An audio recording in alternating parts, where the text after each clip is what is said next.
June 23, 1943, 9:14 a.m., Camp Ruston, Louisiana. Dietrich Vogler squinted into sunshine that felt like God's anger made visible. The heat wasn't just temperature, it was substance. Thick, wet, Louisiana humidity wrapped around his throat like invisible hands. 6 layers of sweat soaked through his Wehrmacht tunic, the same uniform he'd worn for 14 days, crossing the Atlantic in a transport ship that smelled of vomit diesel fuel and 3,000 men who'd forgotten what hope tasted like. Pine sap. That was the first thing that hit him when the train doors opened. Heavy in the air, thick enough to coat his tongue. The scent mixed with creosote bleeding from railroad tracks that stretched behind the camp like black veins, feeding this place fresh batches of defeated men. And underneath everything, something green and alive and completely foreign, the particular smell of southern earth. After rain, rich and dark and dense with growth that never stopped, the red dirt stuck to everything. Clay, thick, rust-colored, it clung to his boots, his pants, his hands when he steadied himself against the train car. Not like German soil. German earth was brown or black, smelled like stone and history. This Louisiana clay was angry earth that wanted to pull you down into whatever hell waited beyond those gates. He shuffled forward in a line of 200 prisoners, boots scuffing, men breathing heavy, someone behind him praying in whispered German. The guards barked orders in English he barely understood, but tone needed no translation. Move. Now. Don't think. Exist only as cargo being delivered. Barbed wire caught morning light and threw it back in fragments, like broken glass scattered across his vision. The wire-topped fences that ran the perimeter 12 feet high, strung between posts every 20 yards.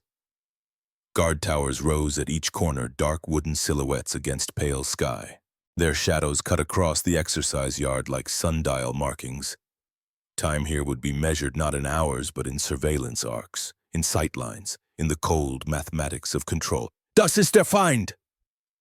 The words formed automatically in Dietrich's mind, drilled there by 6 years of Hitler Youth and Wehrmacht indoctrination. This is the enemy. This is the mongrel race. This is the decadent West that will crumble under superior German will. But the barracks ahead looked cleaner than his quarters in North Africa. Newer. The roofs didn't sag. The wood wasn't warped by desert heat or rotted by moisture. Windows had actual glass, not broken panes stuffed with rags, but complete sheets that reflected morning light like they were proud of their transparency. Something was wrong. His heart kicked against his ribs. 21 years old, and he'd already learned that when reality contradicted everything you'd been taught, your body knew before your mind admitted it. The flutter in his chest. The way his hands wanted to shake, but he forced them still by gripping the straps of his nearly empty rucksack. The dryness in his throat that no amount of swallowing could fix. He was afraid, but not of what he'd expected. The gate swung open with a metallic groan that sounded almost musical in the humid air. A staff sergeant stood just inside, clipboard in hand. Face weathered like old leather left too long in sun. What caught Dietrich's attention were the scars. Twin lines traced across both the man's hands, rope burns thick and permanent and precisely parallel. The kind of scars that came with a story you didn't want to hear but couldn't stop thinking about. Staff Sergeant Thaddeus Hartwell, 38 years old, though Dietrich wouldn't learn the name or age until later, would know him first only as the American with eyes that looked through you instead of at you. Eyes that had seen something terrible and were still trying to process it 2 years later. Hartwell's gaze swept the line of prisoners like a farmer inspecting livestock. Not cruel, not kind, just professional assessment. His eyes lingered on Dietrich for half a second, cataloging age, rank, physical condition. Then moved on, but in that half second Dietrich felt measured, weighed, filed into some mental category, not threat, not asset, just another broken German to warehouse until the war ended. Above them, the guard towers tracked their movement. Dietrich could feel the weight of rifles he couldn't see, could imagine crosshairs painting invisible targets on 200 backs. His spine prickled with the specific fear of being watched by armed men who had no reason to see him as human. Would they shoot? The question bloomed in his mind like blood in water, spreading, darkening everything around it. Would they line them up against the fence? Would this be the moment propaganda became prophecy, when Americans revealed themselves as the butchers Berlin promised they were? Or would it be slower starvation rations, disease, casual cruelty that killed you over months instead of minutes? Or was Berlin the liar?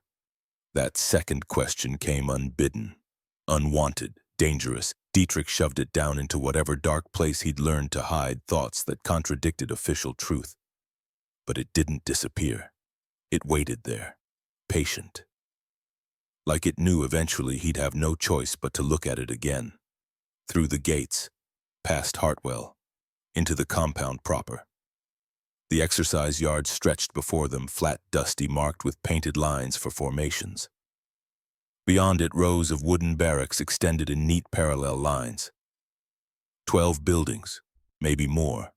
Identical construction. American efficiency made visible in lumber and military precision. But also electric lines running to each building, screened windows to keep out mosquitoes, gutters for rain drainage. Small details that suggested this place was built to last, built to be livable. His confusion deepened. The processing building was concrete floors and bureaucratic efficiency.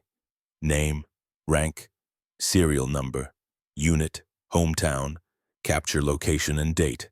Each answer recorded in triplicate by a bored clerk who'd probably processed 1,000 Germans before him and would process 1,000 more. Gefreiter Dietrich Vogler, age 21, Lübeck, Northern Germany, 21st Panzer Division, captured March 18, 1943, Tunisia.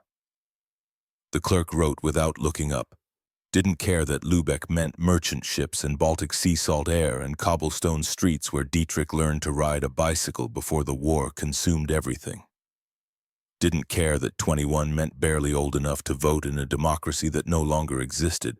Didn't care that Gefreiter Corporal was a rank Dietrich earned, not through skill but through attrition, because everyone above him kept dying in the North African desert until suddenly he was the one giving orders to teenagers who'd be dead within a week.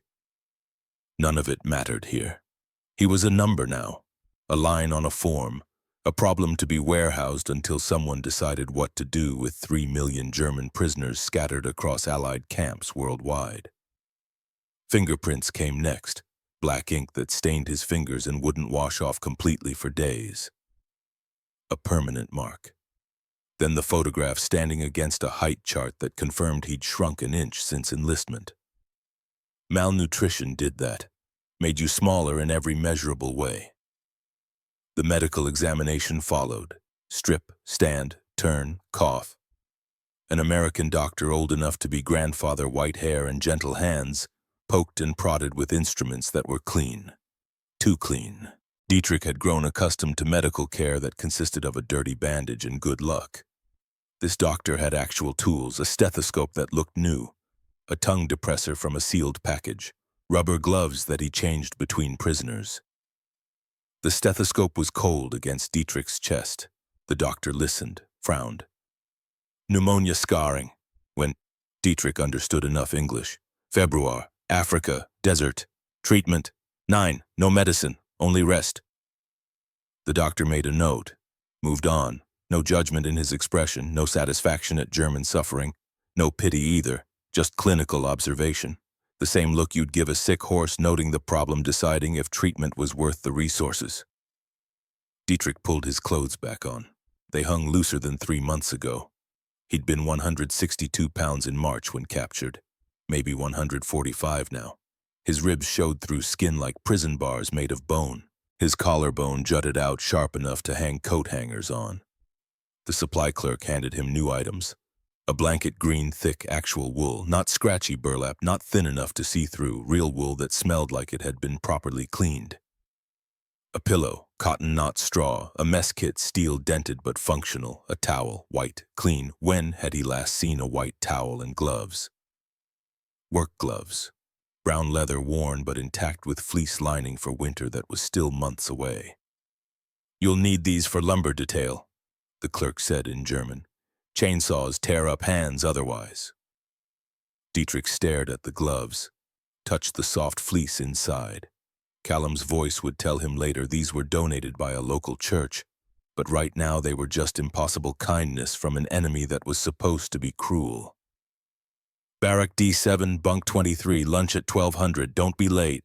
Chow, food, his stomach clenched at the word. Barrack D7 sat in the third row of identical structures. Long and low, with screened windows running both sides and a door that didn't stick when pushed. Dietrich climbed 3 wooden steps and entered. The heat inside was intense but dry. Ceiling fans turned lazy circles, moving air that made sweat evaporate instead of pool. The fans were electric, actual electricity in a prisoner barracks. He'd served in Wehrmacht quarters without electricity. Rows of bunk beds lined each wall. 60 men to a barrack. Each bunk had a thin mattress, not straw, not bare boards, but actual mattresses with ticking and cotton filling that gave slightly when pressed. Bunk 23, middle row, lower tier. Dietrich set his blanket down carefully like it might disappear if handled too roughly. Ran his hand across the mattress surface. It felt like mercy he didn't deserve. Other prisoners moved through the space with mechanical efficiency.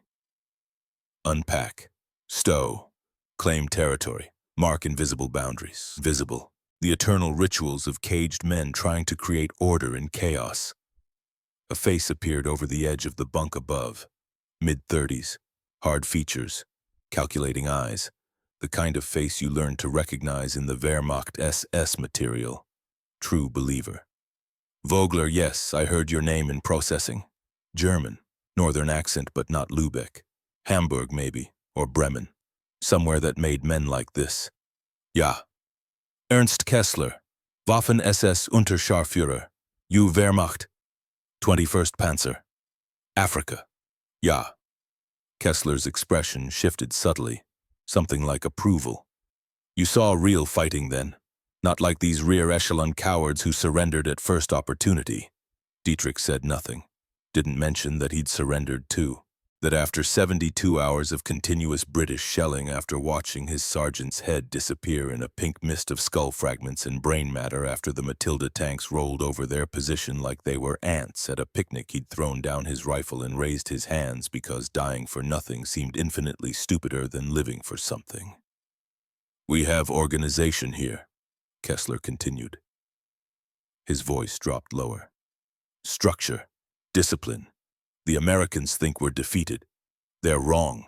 The Wehrmacht may have lost Africa, but we haven't lost ourselves. We haven't lost our faith.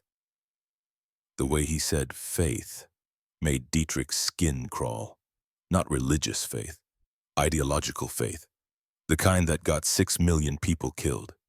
Meeting tonight, 2300 hours, Barrack C1. Attendance is expected. Not invited. Expected. The word choice was deliberate. Kessler's face disappeared back above the bunk frame. Dietrich lay back on his mattress. The springs creaked, a domestic sound almost normal, like he was home in Lübeck in his childhood bedroom before the Hitler Youth rallies and the synagogue burning and the war that had consumed everything good in the world. Someone had carved initials in the wooden slats of Kessler's bunk above him. K.H., 1943. Probably the previous occupant, shipped elsewhere or sent home or dead from disease. The mattress still held the impression of that body, a ghost made of compressed cotton.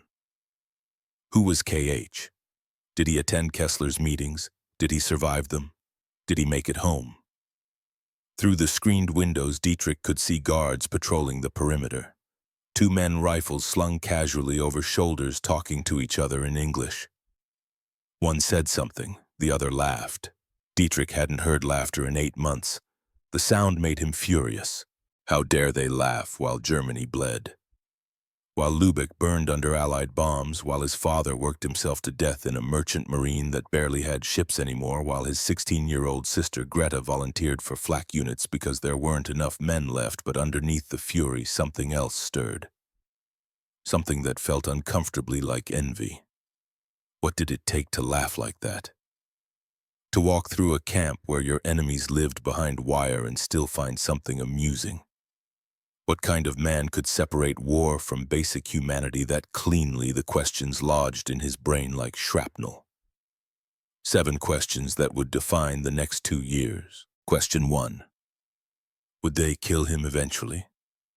The smiles seemed genuine now, but what happened when American patience ran out? Question 2. If America was this strong, this organized, this resource-rich, this capable of treating prisoners better than Germany treated its own soldiers, had the Führer lied about everything else? Question 3. Why did Sergeant Hartwell have those rope-burn scars? What story lived in that damaged flesh? Question 4. Under Hartwell's desk in the processing building, Dietrich had glimpsed a footlocker. Dark wood, military issue, stamped with initials, E.H. Who was E.H.? Why did Hartwell keep it so close? Question 5. Was Lübeck bombed yet? The letters took months to arrive. His father's last correspondence was from January. It was June now. 5 months of potential destruction he knew nothing about. Question 6. The synagogue, November 9th, 1938, Kristallnacht. He'd been 16 years old, standing in a crowd while the building burned. His friends had cheered. Had he cheered too? The memory was fog and fire and the particular excitement of destruction sanctioned by authority.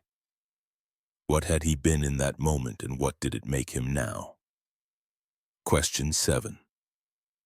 If he survived this war, if he made it home to whatever remained of Lübeck, what would Germany become? What would he become? Could a person shed ideology like a snake shed skin? Or was it embedded too deep wound too tightly around the spine? Sleep didn't come. The mattress was too soft, the silence too loud, his thoughts too sharp. At 11:47, a bell rang across the compound. Lunch. The mess hall was controlled chaos. German prisoners lined up at one entrance, Italians at another. The few Japanese POWs kept separately. Segregation by language, by allegiance, by the invisible lines men drew even in captivity. Dietrich shuffled forward in a line that moved with surprising speed. The smell hit him before he saw the food, meat, actual cooked meat. Not the mystery stew of North Africa where you couldn't identify what animal it came from. Not the fish head soup of the transport ship. Real meat that his brain identified as pork before his eyes confirmed it. The serving line was staffed by American soldiers. The first server was black, a private young efficient. Dietrich had never seen a black man in uniform before, had never seen a black man treated as equal to whites. Had been told in Hitler youth training that they were inferior, subhuman, incapable of military discipline or complex thought. Yet here stood one serving food with the same professionalism as any German mess sergeant Dietrich had known. The private's spoon descended into a tray of pork chops. Lifted 2 pieces, 2 dripping with juice, and placed them on Dietrich's tray. Not scraps, not gristle. 2 full pork chops that still steamed. Next station. Green beans. A generous scoop. Next. Mashed potatoes. White, fluffy, with gravy that smelled like Sunday dinners before Mother died. Before the war, before everything turned to ash. Next, cornbread, a square the size of his fist, golden yellow, still warm from the oven. Butter in a small paper cup melting into liquid gold. Next, milk, whole milk in a glass bottle, cold enough that condensation beaded on the outside. Next, dessert, apple cobbler, steaming. Cinnamon so strong it made his eyes water with sudden memory of Lübeck bakeries when he was 8 years old and life was simple. Dietrich stood holding his tray, stared at the food, tried to reconcile what his eyes saw with what his stomach had learned to expect over 8 months of starvation rations. This couldn't be real. His hands shook, the tray wobbled. Milk sloshed against the bottle rim. Behind him a voice muttered in German, "Propaganda trick. They'll poison it, or photograph us eating it for newsreels to show we're being pampered." But the man still took his tray to a table, still sat, still ate like a starving animal. Dietrich found space at a long table where 50 men sat in various stages of consumption. Some ate slowly, savoring every bite like it might be their last decent meal. Some ate like wolves, hunched over trays, protectively shoveling food into mouths as fast as they could swallow. Some cried while they ate, tears running down faces into mashed potatoes. He set his tray down, picked up the fork, actual silverware, not a wooden spoon, not fingers, an actual fork with 4 tines that weren't bent. Cut into the pork chop. Pink juice ran across the plate, the meat separated easily, tender, properly cooked. The kind of preparation that required skill and time and resources. He raised the fork to his mouth. The taste exploded across his tongue. Salt, fat, smoke from whatever grill they'd used, flavor he'd forgotten existed. Protein his body recognized the way a man dying of thirst recognizes water, instant, desperate, cellular-level need. He chewed, swallowed, felt the food descend into his stomach like an anchor finding bottom after drifting in empty ocean. Then he cut another piece, and another, and another. Halfway through the meal, memory hit him like shrapnel. February, North Africa, 3 weeks before capture. A letter from his father had finally reached him, written on paper so thin you could see through it because Germany had no paper to spare for soldier correspondence. Dietrich. We eat potato soup now, sometimes turnips if we're fortunate. The merchant marine rations have been cut again. I work 16-hour shifts at the dock for half rations. Greta volunteers with the flak unit's 12-hour shifts operating anti-aircraft guns. She's 16 years old. She should be in school. She should be safe. Your mother's grave I visit when I can, but there are no flowers. Nothing grows anymore. Rose, we pray for you. We pray Germany wins soon so this can end. Sieg Heil. Your father.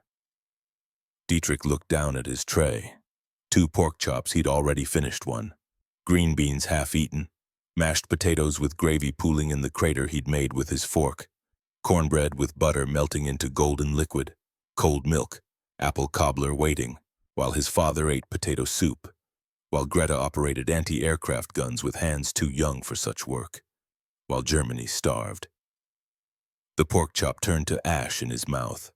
He forced himself to swallow anyway, forced himself to keep eating.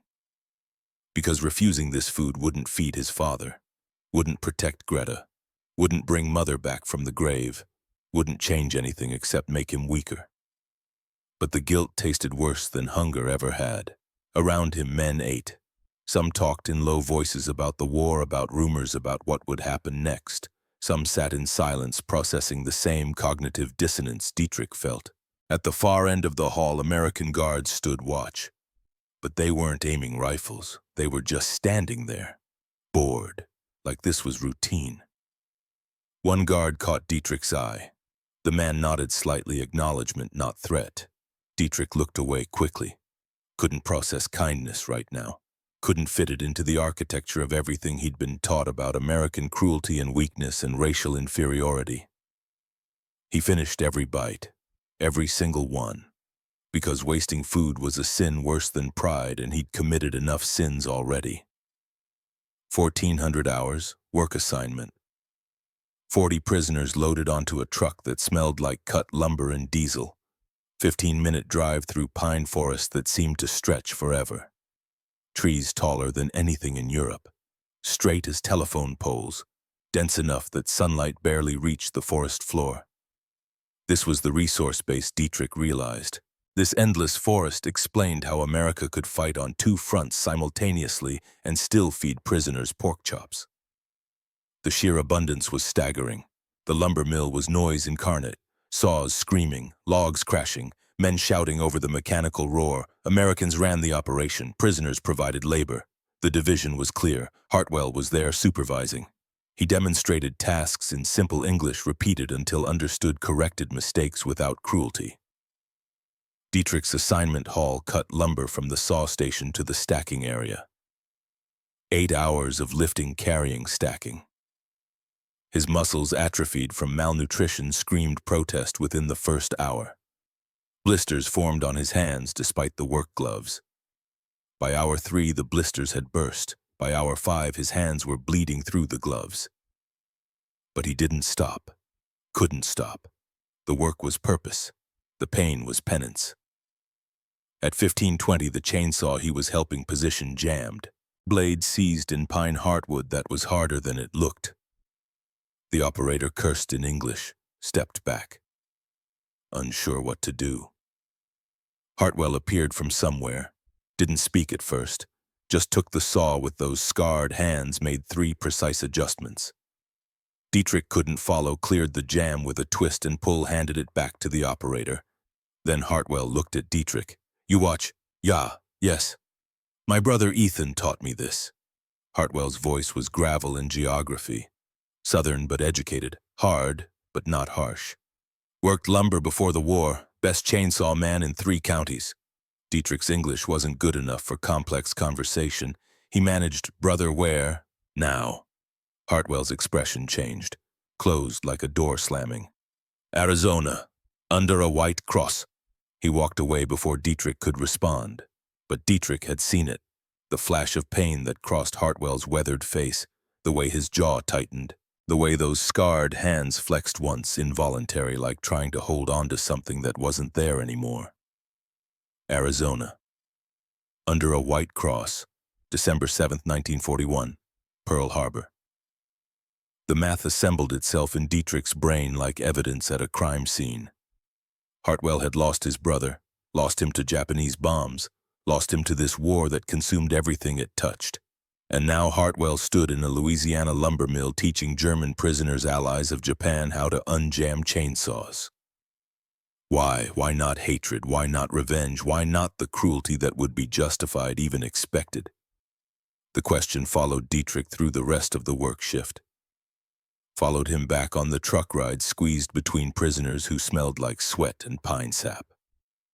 Followed him through dinner, roast chicken, vegetables, more food than seemed possible. Followed him back to Barrack D7, where he collapsed on his too soft mattress and stared at the ceiling while his bleeding hands throbbed in rhythm with his heartbeat. At 22:45, Kessler's face appeared over the bunk edge. "Time, Vogler." Dietrich wanted to refuse, wanted to stay in his bunk and pretend none of this was happening. But refusing Kessler seemed more dangerous than obeying. He rose, followed. 2300 hours, Barrack C1. The building sat at the compound's edge, farthest from the guard towers. Strategic placement, maximum distance from oversight. 23 prisoners gathered inside when Dietrich arrived, all Wehrmacht or SS. Mixed ranks and ages, but united by something visible in their eyes: belief. The kind that survived defeat because it couldn't admit defeat was possible. Kessler stood on an empty wooden crate. Backlit by a single overhead bulb, he became shadow and voice, and ideology made flesh. Kameraden, comrades. The word carried weight. Welcome to those new among us. You know why we're here. The Americans think they've won. They think feeding us, giving us soft beds and hot meals will make us forget who we are, what we represent. Murmurs of agreement rippled through the assembled prisoners. They're wrong. We are still soldiers of the Reich. We maintain discipline, we maintain faith, we maintain the ideology that made Germany great and will make her great again once this temporary setback is overcome. More murmurs, louder now, men nodding. Some prisoners here have forgotten themselves. They smile at guards, they praise American treatment, they collaborate with the enemy, they forget what these mongrels did to our brothers at Normandy. Oh yes, I've heard the rumors. An invasion is coming. They forget Tunisia. They forget every battlefield where German blood soaked foreign earth. Kessler's eyes swept the room, landed on each face, memorized, catalogued, filed for future reference. Those prisoners will be reminded of their duty, gently at first. Educational conversations, but if gentle methods fail... He left the threat hanging. We have tribunals. We have justice. We have ways of maintaining proper order that the Americans don't see and won't prevent. Dietrich's stomach dropped. Tribunals. The word carried the weight of midnight courts and summary judgments and punishments administered in darkness. If you witness betrayal, report it to me or my designated representatives. If you see collaboration, document it. If you are tempted to forget your oath to Führer and fatherland, if you find yourself enjoying this captivity, remember we are watching. Always, and we will correct those who stray. The meeting continued 30 minutes. Instructions on maintaining secrecy, codes for hiding messages in letters home, ways to identify who could be trusted, ways to punish those who couldn't.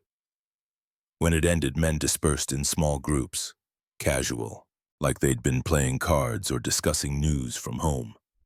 Nothing to attract guard attention. Dietrich walked back to D7 alone.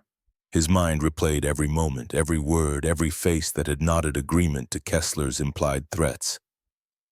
These men weren't defeated. They were waiting, planning, building a shadow structure inside the prison that mirrored the SS hierarchy they'd left behind in Europe. And he was part of it now, whether he wanted to be or not. Because refusing to participate would mark him as the kind of collaborator Kessler had warned against. Back in his bunk, sleep still wouldn't come. Through the window he could see Hartwell making evening rounds, notebook in hand, checking barracks, recording numbers, maintaining his own form of order. What would Hartwell do if he knew about the meeting? About Kessler's shadow tribunals, about the network forming in the spaces between American oversight? Dietrich rolled over, tried to force sleep by sheer will, but the 7 questions wouldn't stop. They circled in his mind like vultures waiting for something to die. Tomorrow would bring more food, more work, more routine that felt like mercy he didn't deserve. And somewhere in the darkness between what he'd been taught and what he was learning, Dietrich Vogler began the slow, painful process of coming apart. July 1943, week 4, 05:30. Time in captivity moved with a different rhythm than time in war. In combat, seconds stretched into hours during artillery barrages, hours compressed into minutes during retreats. Days disappeared entirely into the fog of survival, but in Camp Rustin time became mechanical, predictable, the kind of regularity that allowed a man to think, which was both blessing and curse. Because thinking led to questions and questions led to places Dietrich wasn't ready to go. He woke before reveille, body clock calibrated to military schedules that transcended nationality. Around him in barrack D7, 59 other men breathed in sleep patterns, some snoring, some whimpering. One man in the far corner who cried every morning quiet sobs he thought no one heard. 600. Reveille bugle cut through humid air. Different melody from Wehrmacht calls, but same function. Rise, exist, obey. Dietrich swung his legs off the bunk. His body had changed in 4 weeks. The sharp angles of starvation were softening. His ribs no longer jutted quite so prominently, cheeks filling out. The Americans weighed them weekly, recorded data with clinical detachment. 145 pounds at arrival, 153 now. 8 pounds of American abundance, 8 pounds of guilt. His hands had healed from the first week's blisters. Calluses formed where soft skin used to be. The work gloves helped, those impossibly kind leather gloves with fleece lining. He'd tucked them under his mattress each night, couldn't quite believe they wouldn't be taken away. 6:15. Roll call in the exercise yard. 200 men in neat rows while guards counted, recounted, verified. No one had tunneled through Louisiana clay to escape into a country that would turn them in for reward money. Hartwell conducted D-sections count, walked down rows, clipboard in hand, marking attendance with practiced efficiency. When he passed Dietrich, their eyes met briefly. No acknowledgement, just the routine intersection of captor and captive. But Dietrich noticed the leather journal in Hartwell's breast pocket, same journal he wrote in every evening after rounds. What did a guard record about prisoners' behavioral notes, violation reports, or something else? 6:30. Breakfast. The mess hall filled with the sound of 200 men trying not to think about how good the food tasted. Eggs this morning, scrambled with cheese mixed in, bacon that had come from pigs fed on American grain, toast from bread so white it looked artificial, coffee that actually smelled like coffee instead of burned acorns. Dietrich ate mechanically, fuel for the body, but his taste buds had woken up after years of starvation rations. They remembered flavor, now remembered satisfaction, and that made the guilt sharper. 4 weeks of letters from home. 4 weeks of learning that Lubeck had been bombed twice more in April, that rations were cut again in May, that Greta, his 16-year-old sister, was working 12-hour shifts operating anti-aircraft guns and coming home too exhausted to eat the watery soup that passed for dinner. 4 weeks of eating better as a prisoner than his family ate as free citizens of the Reich. The contradiction wore grooves in his mind. Familiar pathways of thought that led nowhere except circles of shame. Week 9, August 17th. 13:20 hours, lumber mill. Louisiana summer was God's punishment made meteorological. 104 degrees by early afternoon. Humidity so thick the air felt like warm water. Sweat stopped evaporating, just poured off skin in rivers that soaked through clothes within minutes. The work crew moved slower. Even the American supervisors struggled. Guards removed jackets, rolled sleeves, searched for shade that didn't exist. Dietrich was stacking lumber when he heard the truck approach.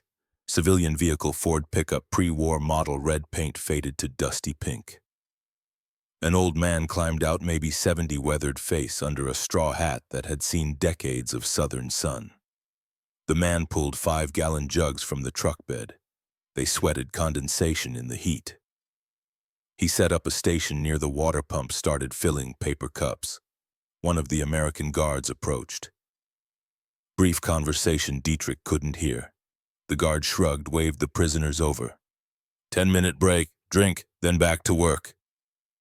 40 German prisoners shuffled toward the farmer like suspicious children. Dietrich hung back, watched others test the offering first, watched them drink and not collapse from poison. The farmer's voice carried a thick accent Dietrich caught maybe one word in 3 from. But the tone was clear. Kindness, genuine and unpracticed. Dietrich accepted a paper cup. The wax coating was already softening from moisture. Inside lemonade, pale yellow. Ice floating on top, real ice somehow kept frozen in August Louisiana. He drank, sweet, tart, cold enough to make his teeth ache. Lemon juice and sugar and something else, mint leaves maybe crushed and steeped. The taste of summer in a country that should be enemy territory but instead offered cold drinks to men who'd tried to kill its allies. The farmer watched the prisoners drink with an expression Dietrich couldn't parse. Not satisfaction at their gratitude, not pity. Something softer, hope mixed with grief, mixed with stubborn determination. Dietrich found himself standing near the old man, close enough to speak if he had words adequate to the moment. The farmer spoke first. You boys getting enough water out here, heat like this, you gotta hydrate proper. Dietrich's English had improved over 9 weeks. Not fluent, but functional. We get water. Yes, thank you for... He gestured with the cup, unable to find words for the complexity of what this meant. My boy's in Germany. The farmer said it simply, like commenting on weather. Prisoner of war, somewhere, don't know where exactly. Red Cross says he's alive, but that's all I know. Haven't heard his voice in 2 years. He looked directly at Dietrich with eyes blue-gray like storm clouds over the Baltic. I pray every night that someone gives him lemonade when he's hot, when he needs kindness. I pray there's someone human enough to see him as a son before they see him as an enemy. The words hit Dietrich like artillery, knocked something loose in his chest that had been carefully walled off. I am sorry. The English came out thick with accent inadequate for the weight he was trying to carry. I am sorry your son is... I am sorry for war. The farmer Dietrich would later learn his name was Silas Brennan nodded slowly. You didn't put him there, son. War did. Same war put you here. Maybe someday we'll be smart enough to stop doing this to each other. He refilled Dietrich's cup without asking. Dietrich drank the second serving. Let the cold sink deep. Let it numb something that hurt too much to examine directly. Brennan's son was in Germany, probably in a camp, probably being fed turnip soup and bread made from sawdust because Germany had nothing left to give its own citizens, let alone prisoners. And here stood the father offering cold lemonade to enemy soldiers because he understood, truly understood in some deep place that someone's son was always on the other side of the wire. When the break ended, Dietrich returned to work carrying a new weight. Not guilt this time, something stranger. The realization that humanity could survive war, but only in people strong enough to carry it through fire without letting it burn away. People like Brennan, people unlike himself. Week 13, September 9th, Thursday evening, 1830 hours. Reverend Callum arrived every Thursday. Civilian chaplain, maybe 60, with the face of a man who'd seen suffering and decided to fight it with kindness instead of surrendering to despair. He brought donated books in cardboard boxes that smelled like old paper and churches and possibility. The library in Barrack A1 held maybe 200 volumes now. English mostly, some German. Novels, histories, technical manuals, poetry. Random donations from congregations who apparently believed prisoners deserved to read. Dietrich had avoided the library for 13 weeks. Reading felt like leisure, and leisure felt like betrayal when his family struggled for survival. But boredom eventually defeated principle. He found himself in A1 on a Thursday evening watching Callum unpack boxes while a dozen prisoners browsed shelves. Mark Twain, Jack London, Ernest Hemingway. Names he recognized from before the war, when literature was universal instead of filtered through ideological purity tests.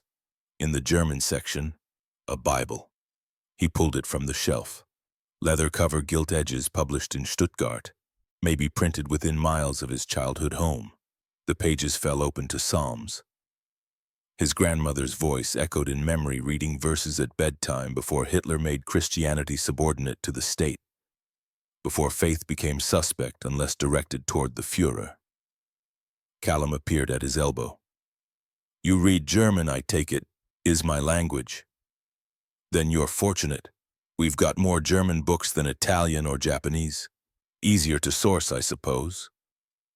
Callum smiled gently. "That Bible was my father's. He was a missionary in Germany in the 1920s. Loved your country before it got complicated." Dietrich held the book carefully like it might crumble. "You give enemy your father's Bible, I loan it. There's a difference." Callum's expression grew serious. "Jesus commanded us to love our enemies, not suggested, commanded. Most Christians ignore the hard parts. I'm trying not to." "Why?" The question escaped before Dietrich could stop it. "Why kind to us? We fight your allies, we kill your friends." Callum was quiet for a moment. When he spoke, his voice carried weight earned through experience. "Because hate is easy, son. Any fool can hate. Takes no strength, no courage, no faith. But love requires you to see humanity in people who've done terrible things.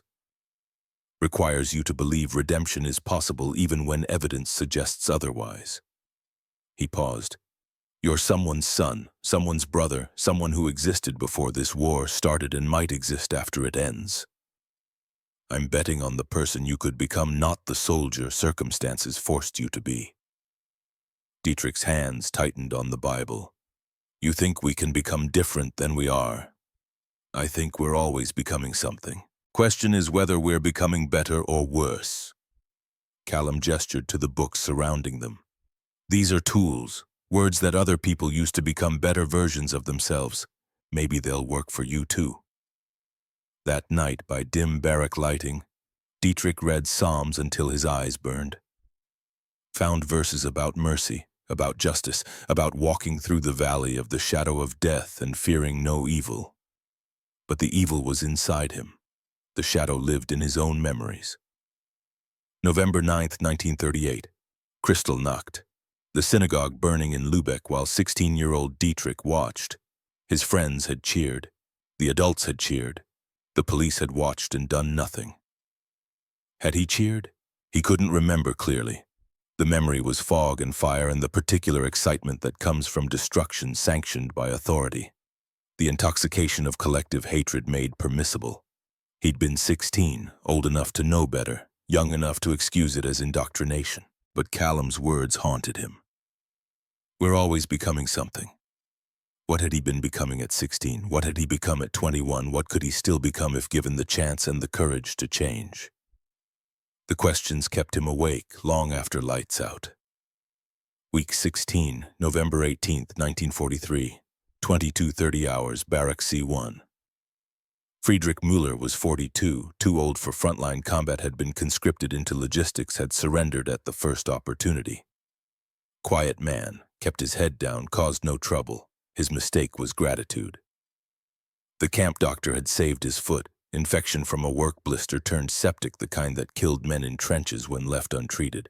But American medicine, actual antibiotics, had stopped the spread, saved the foot, saved Friedrich's life. He'd made the error of saying so, out loud, within earshot of Kessler's network. The American doctor was professional, competent. I would have lost the foot without proper treatment. 3 sentences, factual, true, enough to condemn him. The summons came at 22:30.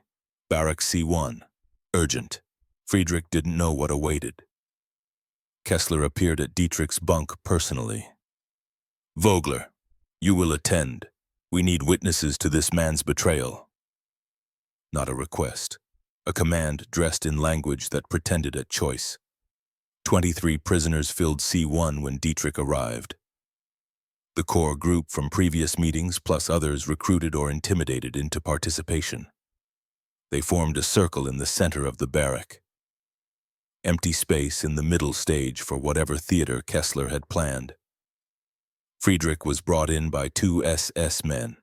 He looked confused, then afraid when he saw the arrangement. Kessler stood on his crate, became judge, jury, potential executioner in the span of a breath.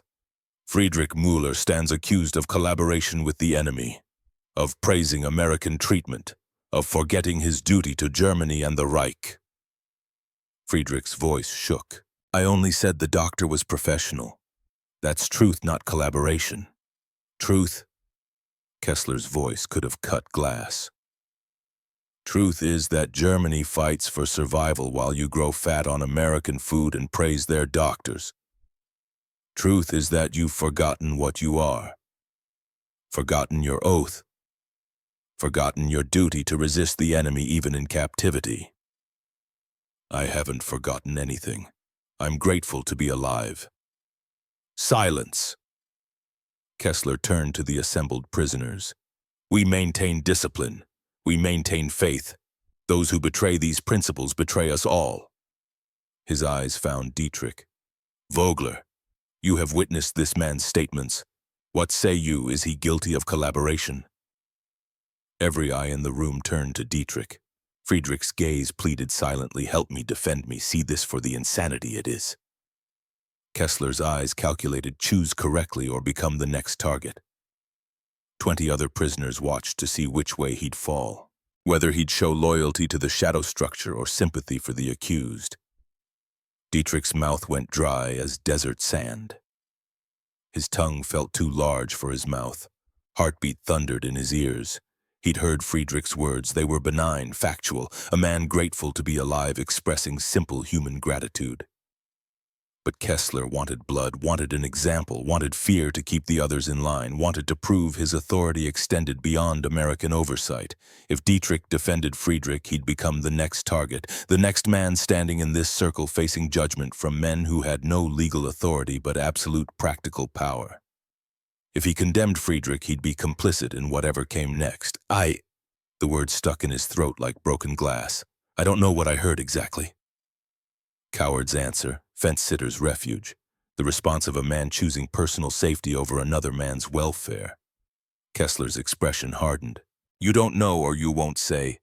I wasn't paying attention to his words. I don't remember exactly what he said. Friedrich's face collapsed. The plea in his eyes died, replaced by something worse than anger. Disappointment. The kind reserved for people you'd hoped might be better than they turned out to be. Kessler nodded slowly, filing Dietrich's cowardice away for future reference. Then we'll rely on witnesses who were paying attention and have better memories. The verdict came swiftly. Guilty. Punishment to be administered immediately. Lesson to be learned by all present. 8 SS prisoners surrounded Friedrich. What happened next took 90 seconds but felt like hours. They didn't kill him. That would bring American attention, trigger investigations, disrupt the shadow structure. Instead, they calibrated their violence with professional precision. 3 ribs cracked, One eye swollen shut, face bruised but no bones broken, enough to hurt, enough to remember, enough to terrify, not enough to require hospitalization, scientific brutality, the kind learned in concentration camps where punishment was refined to an art form. Dietrich stood frozen near the door. Watched Friedrich try to protect his healing foot, the foot the American doctor had saved. Watched him curl into a defensive ball. Watched blood leak from a split lip onto barrack floorboards that had absorbed other men's blood before and would absorb more. He should intervene, should fight, should do something other than stand paralyzed by fear while an innocent man paid for honesty. But terror held him rigid, terror of becoming Friedrich, terror of Kessler's attention turning his direction, terror of pain, of isolation, of becoming the next lesson. So he watched, did nothing, was complicit through silence. When it ended, Friedrich lay gasping on the floor, each breath agony through broken ribs. The SS prisoners stepped back satisfied. Message delivered. The door burst open. Hartwell stood in the entrance, taking in the scene instantly. Friedrich bleeding. 20 prisoners suddenly very interested in examining the ceiling. The smell of violence still thick in the air. Who did this? His voice carried authority that transcended the prison dynamic. Silence. I asked who did this. More silence. The kind that felt like conspiracy, like a wall built collectively to keep outsiders out. Hartwell's jaw tightened. He called for the medic over his shoulder, then moved to Friedrich's side. Helped the injured man to his feet with surprising gentleness. Supported him while broken ribs screamed protest with every movement. As they passed Dietrich on the way out, Friedrich's good eye met his. No accusation. That would have been easier to bear. Just disappointment. The look a father gives a son who chose poorly. The look a teacher gives a student who had potential but wasted it. That look would haunt Dietrich longer than any words could have. Hartwell filed his report that night. Dietrich knew because he saw the guard station light burning until 0200. Saw Hartwell's silhouette bent over his desk, writing in that leather journal, documenting what he could prove, suspecting what he couldn't. The next morning, Dietrich's cleaning rotation brought him near the guard station. He swept slowly, tried to glimpse the report through the open door, failed. But saw something else. The footlocker under Hartwell's desk was partially open. Not much, just an inch of gap, enough to see inside if you looked at the right angle.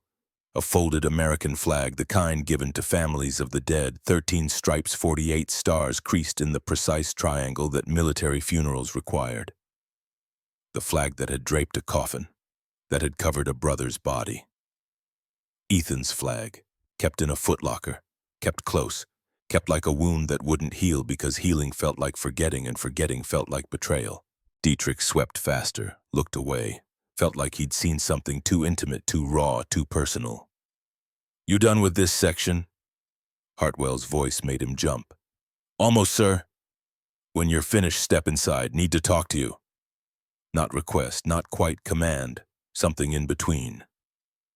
10 minutes later, Dietrich stood in the guard station while Hartwell sat at his desk.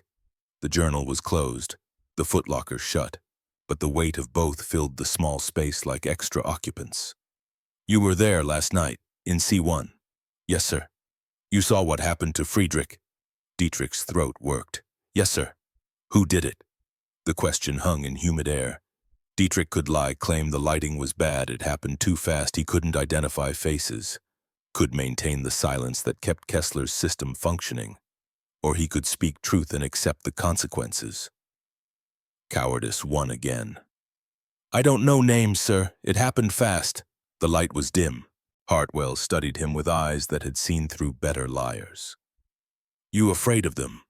The directness caught Dietrich off guard. Sir, simple question. Are you afraid of what they'll do to you if you talk? No point lying about this. Yes, sir. Yeah. Hartwell leaned back in his chair. It creaked. Fear makes cowards of us all. Made a coward of me too once. Cost me something I can't get back. He was quiet for a moment, staring at something Dietrich couldn't see. Then Ethan, my brother. He was on the USS Arizona, December 7th, 1941, Pearl Harbor. I was supposed to be there too. We enlisted together, served together, but I got reassigned at the last minute to a different ship, different dock. Ethan went to Arizona alone. Hartwell's scarred hands flexed unconsciously. When the bomb hit, when the ship started sinking, Ethan was trapped below deck, had maybe 5 minutes before the water reached him. I was 300 yards away on my ship, could see the smoke, could hear the screaming, could have tried to swim over, tried to pull him out. But I was afraid of the fire spreading, afraid of drowning, afraid of dying. So I stayed on my ship, helped pull other men from the water, told myself I was being useful, being rational, making the smart choice. But Ethan died alone, in the dark, in the water, calling for help that never came. And I lived. The silence that followed felt like a physical presence. After, Hartwell continued, voice rough, I volunteered for this, guard duty, POW camp, because I thought if I could learn to see enemy soldiers as human, if I could show kindness to men my country was fighting, maybe I could forgive myself for being too afraid to save my brother. He looked directly at Dietrich. You were afraid last night, I understand it. Fear is human, but Friedrich paid the price for your fear. Question you need to ask yourself is, what are you going to do with that knowledge? Live with it, let it eat at you, or let it change you into someone who doesn't make that choice next time. Dietrich had no answer. Hartwell dismissed him with a gesture. But as Dietrich reached the door, fear is natural, Vogler. We all feel it. But cowardice is choosing fear over what's right. Figure out which one you're living with, because one you can overcome, the other will define you. November 20th, 1943, evening mail call. The letter arrived in a Red Cross envelope, forwarded through official channels, 2 months in transit from Lubeck to Louisiana. Dietrich recognized his father's handwriting immediately. Sharp, efficient. The penmanship of a merchant marine officer who'd logged ship manifests for 30 years. He waited until lights out to read it. Used a flashlight another prisoner had won in a card game. Lay in his bunk an unfolded paper that felt too thin, too fragile to carry the weight of everything it contained. Dietrich, Lubeck was bombed again on October 6th. The RAF came at night. The warehouse district is gone, destroyed completely. Our building still stands, but the windows are blown out. We've covered them with cardboard and canvas. The wind comes through anyway. Winter is coming. We have no heat. Greta volunteers with the flak units now. 14-hour shifts, sometimes longer when the raids are heavy. She came home yesterday with burns on both hands from loading shells too quickly. The metal gets hot. She's 16 years old. She should be in school. She should be learning mathematics and literature. Instead, she's learning how to kill British pilots. Food rations were cut again in October. We receive 400 calories per day now if the distribution trucks arrive on schedule. Last week they didn't arrive. We receive less when supplies run short. We eat turnip soup mostly. Bread made from acorns and sawdust when flour runs out. Meat once weekly if we're fortunate. This month we have not been fortunate. I visited your mother's grave last week. The headstone was damaged in the October raid. A piece of shrapnel struck it. I cannot afford to repair it. I am sorry. She deserves better. We all deserve better than this. The government assures us victory is imminent. We pray this is true, though prayers feel increasingly hollow. We pray you are alive. We pray you are safe. We pray this war ends before there's nothing left to rebuild. Your father. No Sieg Heil this time. No party slogans. The ideology was being starved out along with everything else. Dietrich read the letter 3 times. Each time the words cut deeper. 1,400 calories if the trucks arrived. He'd eaten more than that for breakfast this morning. Scrambled eggs with cheese, bacon, toast, orange juice, coffee, turnip soup versus roast chicken. Cardboard windows versus screened barracks with working heat. Greta's burned hands versus his hands that were healing, skin growing soft again from adequate nutrition, and work gloves that protected instead of injured. His mother's damaged headstone unable to be repaired because money went to food and food was scarce, versus his own survival in abundance. The guilt was crushing, physical. like someone had stacked stones on his chest.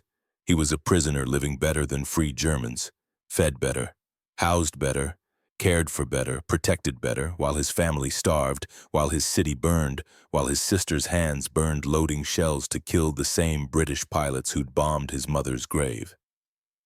The contradiction was unbearable. He folded the letter carefully, tucked it under his mattress with the previous ones, a growing stack of evidence that the world he'd believed in was built on lies. Lay in darkness and listened to the barrack sounds, breathing, snoring. That one man still crying quietly every night in the corner, grief that never ended. Tomorrow would bring more food, more work, more routine that felt like mercy he didn't deserve. And in Lübeck, his father would eat turnip soup and pretend it was enough. Greta would load shells with burned hands and pretend she was strong enough. His mother would lie under a broken headstone and be forgotten because survival didn't leave room for properly honoring the dead. Dietrich closed his eyes, didn't sleep, just existed in the space between two worlds, belonging fully to neither, understanding finally that war didn't need to kill you to destroy you. Sometimes it just fed you while everything you loved starved. And that was its own kind of death. December 1943. The breaking point approaches. The first 2 weeks of December brought cold that felt gentle compared to European winters. Louisiana's version of freezing was what Germany called late autumn. But inside the camp, tension built like pressure in a sealed container. Rumors spread the Americans were planning to separate radical prisoners from the general population, transfer the troublemakers to high-security camps in other states, break up Kessler's shadow network before it became something worse. Kessler held emergency meetings, 3 in 1 week. The message was consistent resistance, unity, refusal to accept American authority over German discipline. They want to divide us, Kessler insisted. Separate the strong from the weak, the faithful from the collaborators. We must stand together. Show them that German will cannot be broken by soft beds and hot meals. Dietrich attended the meetings because not attending would mark him as suspect. But each one made him more uncomfortable. The rhetoric was escalating, the implied threats becoming less subtle. By December 14th, everyone knew something was coming. The question was when and how violent it would be. December 15th, 1943, 20:35 hours. Evening had settled over Camp Ruston. Dinner finished. Free time before lights out. Most prisoners in their barracks writing letters or playing cards or reading donated books. Dietrich was in D7 when the whisper came down the row of bunks, C1. Now, all loyal Germans. Not an invitation, a summons. He pulled on his jacket. The temperature had dropped to maybe 50 degrees Louisiana cold. Followed the stream of men moving casually, carefully toward Barrack C1 at the compound's edge. By 2045, 200 prisoners had gathered, not just the core group. Everyone Kessler's network had identified as reliable, or intimidated, or simply afraid to refuse. 200 men in and around C1, ostensibly just congregating, but the energy was wrong. Tense, purposeful. Kessler stood on a table someone had dragged outside. Backlit by the barrack's interior lights, he looked larger than life, a shadow that spoke with authority.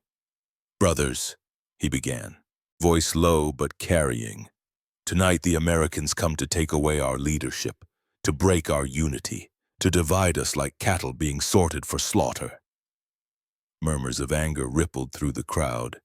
"They think we're defeated. They think we've surrendered our souls along with our weapons. They're wrong." Louder murmurs. Agreement. The crowd feeding on collective anger. "Tonight we show them German prisoners remain German soldiers. We do not bend. We do not break. We stand together and we refuse their division."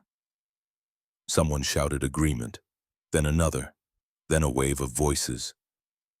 Dietrich stood in the middle of the crowd, swept along by momentum he didn't fully support, but couldn't resist. Fear of standing apart was stronger than conviction to stand with. At 20:55, American guards appeared, 6 of them led by Hartwell. They'd come to transfer Kessler and the core leadership the Americans had identified, maybe 40 men, for relocation to Alva, Oklahoma's high-security camp. But instead of 40 men waiting for transfer, they found 200 prisoners forming a semicircle in front of C1. Hartwell stopped, assessed. His hand moved to his radio. "All prisoners return to assigned barracks, immediately." No one moved. The semicircle tightened, not threatening yet, just present. 200 bodies saying you can't take them without going through us. "Final warning. Return to barracks or face disciplinary action." Kessler's voice cut through. "We refuse to cooperate with illegal orders. We demand to stay together. We demand our rights under Geneva Convention." The crowd murmured support. Someone pushed forward. The movement rippled through 200 men like a wave. Hartwell keyed his radio. "Code yellow, C1, need backup now." Within 90 seconds, the camp siren wailed. Searchlights from guard towers swung toward the crowd, turning night into harsh day. The central yard lit up like a stage. Still the prisoners held position, some shouting now, some pushing forward against the guards' thin line, others frozen, caught between fear and peer pressure, wanting to leave but unable to move against the crowd's momentum. Dietrich was one of the frozen ones, heart hammering, mind screaming conflicting orders. "This is insane, we'll be shot, but if I leave, Kessler will mark me as traitor, but standing here makes me complicit in something that feels wrong, but leaving marks me as collaborator." The internal war paralyzed him. Reinforcements arrived, armed response team, 12 guards with rifles, orders to restore order while avoiding casualties if possible. The guards formed a line, created a corridor, demanded the prisoners step back. The breaking point came when a cluster of SS prisoners tried to push through the cordon, tried to physically prevent Kessler's arrest. The movement rippled through the crowd like a wave. 200 men surging forward in unison. An American officer, the camp commander, shouted an order. Dietrich's English wasn't good enough to fully catch. Then warning shots. Crack, crack, crack. 3 rifle shots fired into the air. Not at the prisoners, into empty sky, but the sound was artillery, was combat, was death made audible.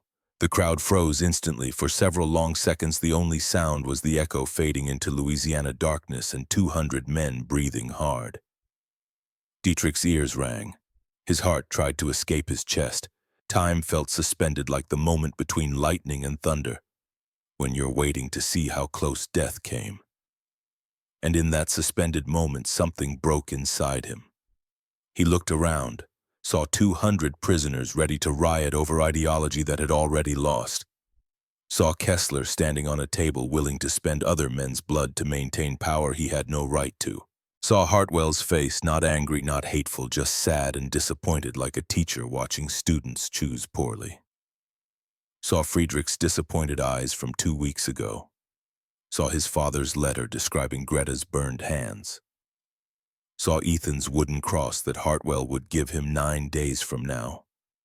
Saw Brennan's face offering lemonade because someone's son was always on the other side. And Dietrich made a choice. He stepped backward, out of the crowd, away from the semicircle, hands raised to show he wasn't threatening, just stepped back.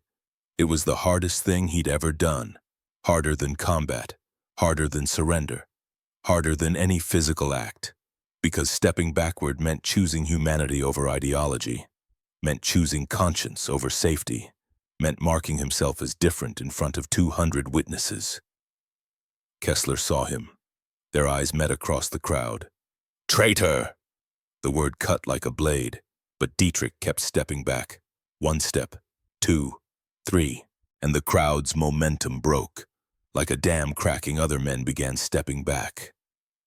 Not many, maybe 20, but enough to create gaps, enough to show the unity was false, enough to prove that fear and peer pressure, not conviction, had held them together. The uprising dissolved. Within 5 minutes, prisoners were dispersing, some arguing, some silent, some crying from adrenaline crash. Hartwell and his team moved in, arrested Kessler and 43 core members without further resistance, loaded them onto trucks for immediate transfer. By 2200 hours, it was over. the only large-scale German POW uprising on American soil during World War II, lasting less than 15 minutes, ended without casualties. A footnote in history books. But for Dietrich Vogler, standing alone in the exercise yard while 200 men dispersed around him, it was everything. It was the moment he chose to step backward instead of forward. The moment courage meant retreat instead of advance. The moment he became someone different than who he'd been raised to be. Hartwell approached as the yard cleared, stood beside Dietrich, didn't speak at first, finally. "That took guts, Vogler. I was afraid." "I know. That's what made it brave." December 24th, 1943. Christmas Eve, 1800 hours. 9 days after the uprising, the camp had settled into uneasy new normal. Kessler and the hardcore fanatics were gone. The shadow tribunals were broken. But tension remained. Dietrich existed in isolation. The men who'd stepped backward with him formed a loose group, but they were pariahs now, marked as weak, tainted, but alive, and increasingly certain they'd made the right choice. The chapel service was voluntary. Maybe 80 prisoners attended, some from genuine faith, some from loneliness, some like Dietrich from having nowhere else to be. Reverend Callum preached about light persisting in darkness, about hope surviving despair, about the radical idea that even in war humanity could endure if people were brave enough to protect it. After the service, as prisoners filed out into cold December evening, Hartwell appeared at Dietrich's shoulder. "Walk with me." They left the chapel, walked toward the guard station in Sins. December stars spread across the sky, bright, cold, indifferent to human suffering below. At the station, Hartwell unlocked the door, gestured Dietrich inside. The footlocker sat under the desk, padlock open. Hartwell knelt, lifted the lid with the reverence reserved for sacred things. Inside Ethan's possessions, the folded flag, a Navy uniform pressed and perfect despite being 2 years unworn. 3 photographs, a Purple Heart in its presentation case, letters tied with string, and a small wooden cross, 4 inches tall, hand-carved, simple. "My brother died December 7th, 1941. Hartwell's voice was quiet. He was 19, wanted to be a carpenter after his enlistment ended, made these crosses for practice, 20 of them, gave them to family and friends. He picked up the cross, ran his thumb across the carved surface. "I've carried this since Pearl Harbor. Thought holding on to it meant holding on to Ethan. Thought if I let go, I'd lose him completely. But Reverend Callum asked me something 6 months ago. He said, 'Are you honoring Ethan by keeping his work locked in a box? Or would he want it out in the world being useful?' Hartwell held the cross out to Dietrich. 'I'm giving this to you.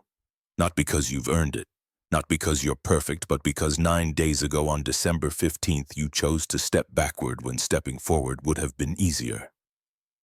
Dietrich stared at the cross in Hartwell's scarred palm. 'I cannot. This is your brother's. You should keep. I am keeping him, just differently.' Hartwell pressed the cross into Dietrich's hand. Ethan would want someone to have this who needed hope. 'You look like you need hope, Vogler. You look like you're trying to become someone better than the soldier you were taught to be.' The wood was smooth, warm from Hartwell's hands, lighter than expected but somehow heavy with meaning.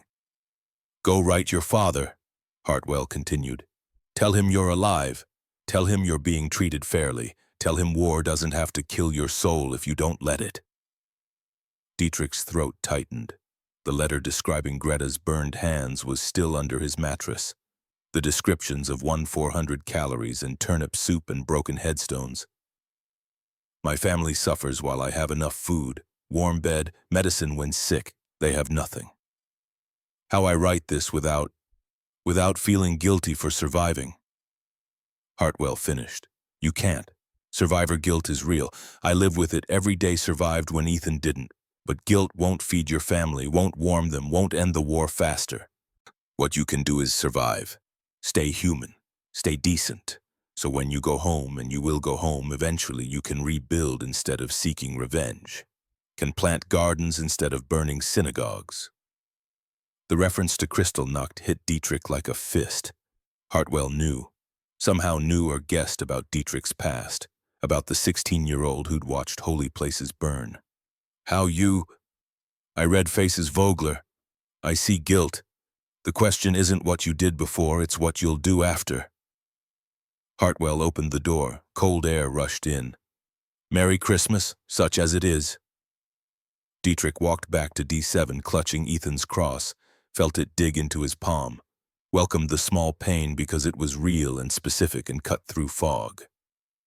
In his bunk, he examined the cross under flashlight, saw imperfections that marked it as handmade. Slight asymmetry, tool marks Ethan hadn't bothered to sand completely smooth. A 19-year-old carpenter's practice piece, now carried across ocean and language and ideology by a brother who'd turned grief into the radical act of kindness toward enemies. Dietrich pressed the cross to his forehead, closed his eyes, and cried. Not quiet tears, not suppressed grief, but actual sobs that shook his frame and made breathing difficult and emptied something poisonous from his chest. Cried for his mother's damaged headstone, for his father's turnip soup, for Greta's burned hands, for Friedrich's broken ribs, for Ethan Hartwell drowning alone in the dark, for the synagogue he'd watched burn, for every choice he'd made from fear instead of courage. Cried until the well ran dry. And when he finished, something had shifted, not healed, not fixed, but moved, like a bone setting after a break, finding new alignment that might eventually support weight again. He pulled out paper and pencil, began to write. Vater, I am alive. I am treated fairly under Geneva Convention. I am becoming someone different than the soldier you knew. I don't know yet if this is good or bad, but I'm trying to become better. I love you. I love Greta. Tell her I'm proud of her strength even as I wish she didn't need it. Your son Dietrich short, inadequate, but true. He tucked Ethan's cross under his pillow, felt the small weight there like an anchor. Outside, Christmas approached. The war continued. Germany starved. Lübeck burned. But in Barrack D7, Bunk 23, Dietrich Vogler held a dead carpenter's cross and felt the first real crack in the ideology that had shaped him since childhood. The transformation had begun. Slow, painful, uncertain, but begun. May 8, 1945, 14:03, Camp Ruston Mess Hall. The radio crackled with static, then a voice emerged, clear, authoritative, final. Germany has unconditionally surrendered to Allied forces. The war in Europe is over. 200 German prisoners sat in silence. Not the shocked silence that follows unexpected news, the hollow silence that confirms what you already knew in your bones. Germany had been dying for months, visible in the letters that made it through, describing cities reduced to rubble, armies that existed only on propaganda maps, a Reich that was ash pretending to be empire. But hearing it, official hearing, the death certificate read aloud by an American radio announcer, turned suspicion into certainty. Around the mess hall, American guards cheered, embraced each other. One young private broke down crying with relief. His war was over, he'd survived. Could go home to Oklahoma or Minnesota or wherever home was. The German prisoners sat motionless. Some faces showed relief, some grief. Some nothing at all, just the blank exhaustion of men who'd run out of emotions months ago and had been operating on fumes ever since. Dietrich felt empty. 23 years old, captured at 21, 2 years in Louisiana, 2 years of slowly, painfully unlearning everything his youth had taught him. 2 years of eating better than his family while ideology crumbled like the cities it had built. And now Germany defeated. The 1,000-year Reich lasting 12. The master race revealed as ordinary men who bled and died like everyone else. The Führer dead in a bunker while Berlin burned. Everything he'd been taught was a lie, proven conclusively by history's most brutal teacher, reality. The question sat in his stomach like lead now. What returned to Germany? to Lübeck's ruins, to a father he barely recognized from letters that grew bleaker each month, to Greta, who'd spent her teenage years loading anti-aircraft shells instead of learning mathematics. Returned to what Kessler was long gone, transferred to Alva, Oklahoma's high-security camp the night of the uprising, along with 43 others who'd believed to the end. Were they still believers today, Dietrich wondered? Or had surrender finally broken what kindness couldn't? He didn't know, didn't particularly care. Kessler belonged to a past that was dead now. Across the mess hall, Hartwell caught his eye. The sergeant's expression was complex relief at the war's end, yes, but also something that looked like concern, like a teacher watching a student face a test he wasn't sure they'd pass. That evening, Dietrich sat alone in the chapel, empty except for him and the wooden cross he now carried everywhere, tucked in his breast pocket where it rested against his heartbeat. Ethan's cross. 17 months he'd carried it. Since Christmas Eve 1943, the dead carpenter's practice piece had become the most valuable thing he owned, more precious than the letters from home, more meaningful than any propaganda medal he'd earned in the Wehrmacht. He turned it over in his hands, traced the tool marks, wondered what Ethan would think of this, his amateur woodwork carried by a German soldier who'd fought for the regime allied with the people who killed him. The irony was almost too heavy to bear. Reverend Callum appeared in the doorway, didn't speak at first, just sat in the pew beside Dietrich and waited with the patient silence of someone who understood that some things couldn't be rushed. After 5 minutes, Dietrich broke. "War is over." "Yes." "I should feel something. Happy, sad, relieved, I feel nothing, just empty." Callum nodded slowly. "That's shock. Your body protecting itself from feeling too much at once. It'll pass. Then you'll feel everything and it'll be overwhelming. But you'll survive it. What I do now, you go home, rebuild, figure out who you want to be in a world that's not at war." "What if?" Dietrich struggled with English and concept simultaneously. "What if I don't know who I am without war? What if soldier is all I am?" "Then you discover the rest." Callum's voice was gentle but firm. "You're 23, Dietrich. You've got 50, 60 years ahead if you're lucky. Years to become something other than what war made you. Years to plant instead of burn, build instead of destroy. My family, they will hate me. I eat good food while they starve. I am alive and healthy while their Germany dies. Or they'll be grateful you survived when so many didn't. You won't know until you face them. But running from them because you're afraid of their judgment isn't the answer." Dietrich looked at the cross. "Sergeant Hartwell give me this. His brother who died at Pearl Harbor. Why he give enemy soldier his brother's work? Because Hartwell understands something most people never learn, that hate has to end somewhere. Someone has to decide to stop passing it forward like a disease. He chose to stop it with you. Gave you his brother's cross instead of his hatred." Callum stood to leave, paused at the door. "Now the question is, what will you choose to pass forward, the ideology you were taught or the kindness you were shown? Because you will pass something forward, Dietrich. We all do. Choose wisely." He left Dietrich alone with the question that would define the next 44 years. September 1946, Bremerhaven, Germany. 16 months after surrender. 4 months of processing paperwork verification, then finally repatriation. Dietrich stood on deck as German coastline emerged through morning fog, his first sight of home in 3.5 years. Part of him expected to feel joy, relief, the satisfaction of return. Instead, he felt dread so thick it was nearly suffocating. The harbor was functional but scarred. Cranes worked to unload supply ships. American military vehicles dominated the docks. Germany was occupied now, conquered, divided among victors like spoils of war. Processing took 6 hours. Name, serial number, destination. Health screening. Dietrich had gained weight in American captivity, now weighed 172 pounds more than he'd ever weighed in his life. The examining doctor made a note, well nourished, No apparent health issues. The irony burned. At 1600, he boarded a train heading east toward Lubeck. The locomotive was American-built part of Marshall Plan reconstruction. The tracks had been repaired, but evidence of war was everywhere, bridges patched with temporary structures, stations half-collapsed, countryside scarred by battles that raged back and forth until nothing recognizable remained.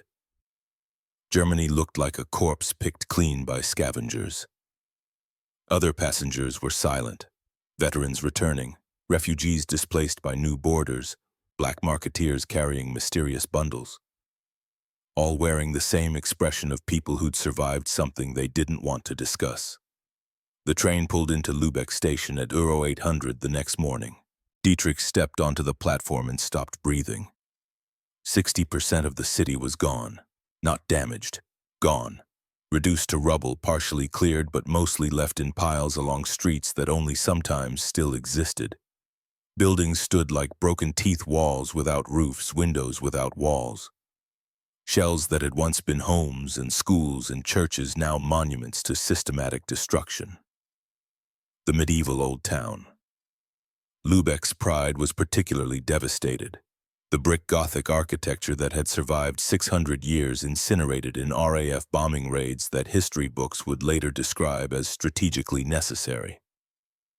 Dietrich walked through streets his feet knew but his eyes couldn't recognize.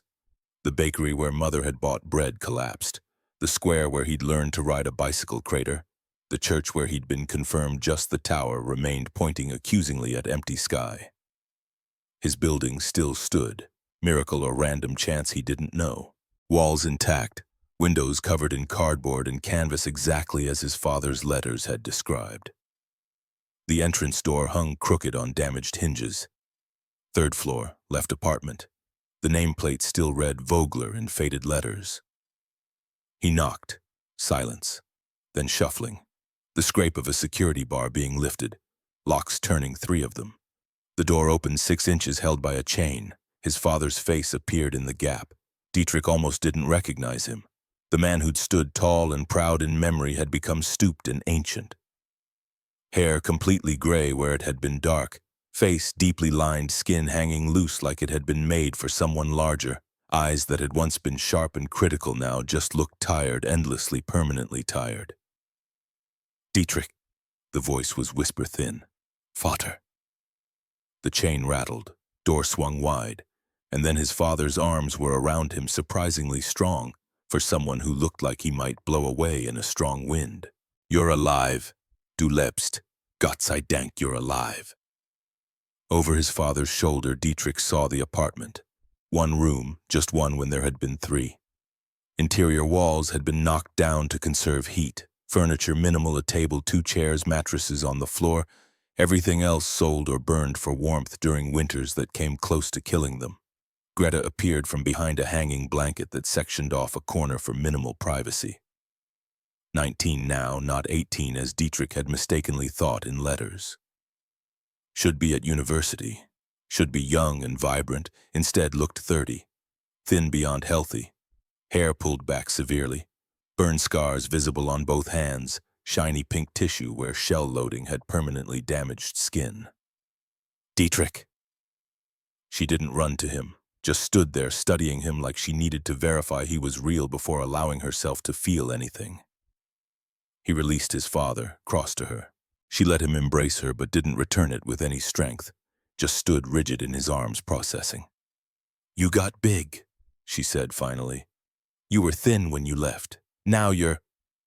She trailed off, but the implication was clear. He was healthy, well-fed, strong, everything they weren't. American food. The words hung in the air like an accusation. His father gestured to the table. Sit, please. We saved some bread for dinner. We can share now that you're here. The bread, when it appeared, was dark and dense, made from grain mixed with sawdust and potato peel flour and whatever else could be ground into something approximating nutrition. 4 slices. His father divided them carefully with a knife measuring exactly. Gave Dietrich 2. No. Dietrich pushed one back. Equal shares. You just traveled. You need strength. I've had strength for 3 years. Please, Vater. Equal. His father's hands trembled as he accepted the bread back. They ate in silence. The bread was nearly inedible dry, bitter, crumbling with the particular taste of desperation.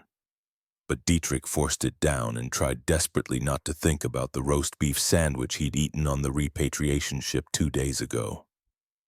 After the meal, calling it that was generous, his father asked the question Dietrich had been dreading. What was it like in America? Were you treated badly? How to answer?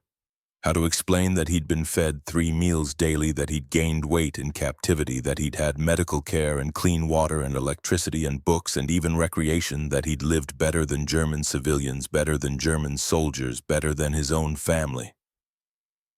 They followed Geneva Convention. We were treated fairly. Greta's eyes narrowed. Fairly fodder works 16 hours in the shipyard for bread rations that don't come half the time.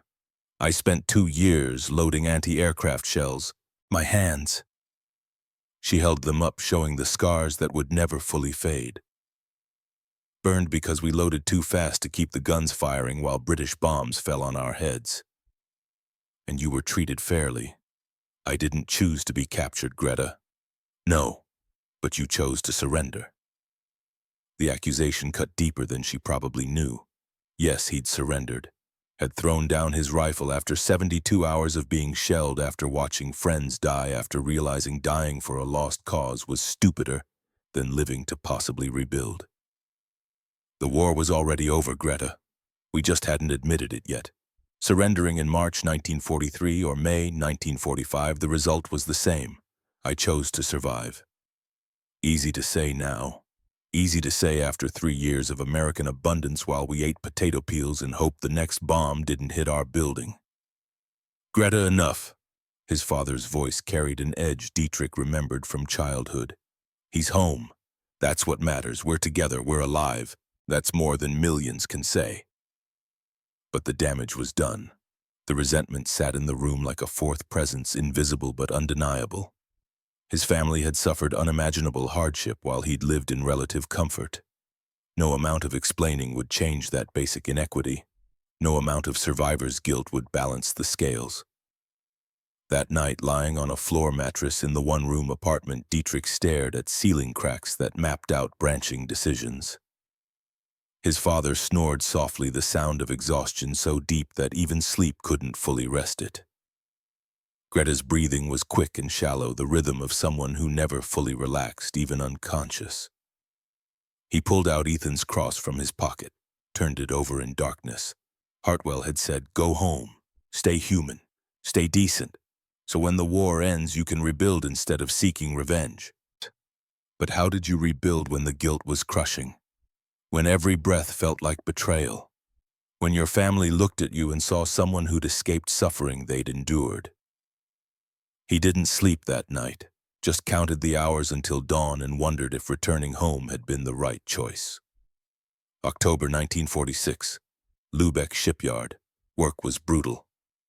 12-hour days hauling debris, clearing bombed buildings, salvaging materials for reconstruction. Payment came in rations more than currency. Germany's money was worthless. The real economy ran on cigarettes, coffee, chocolate, anything Americans had in abundance.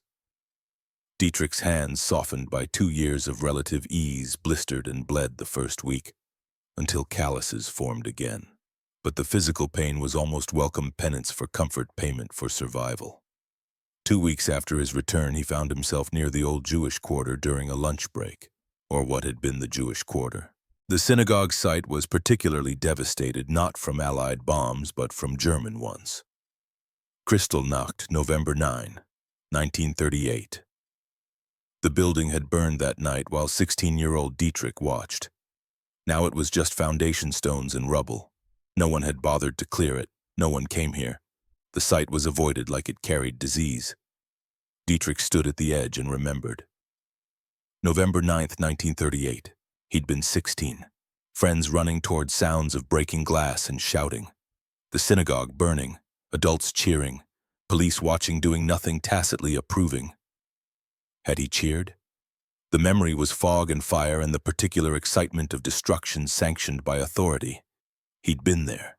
He'd watched. But the specific details of his participation versus his observation had blurred over 8 years of trying not to think about it.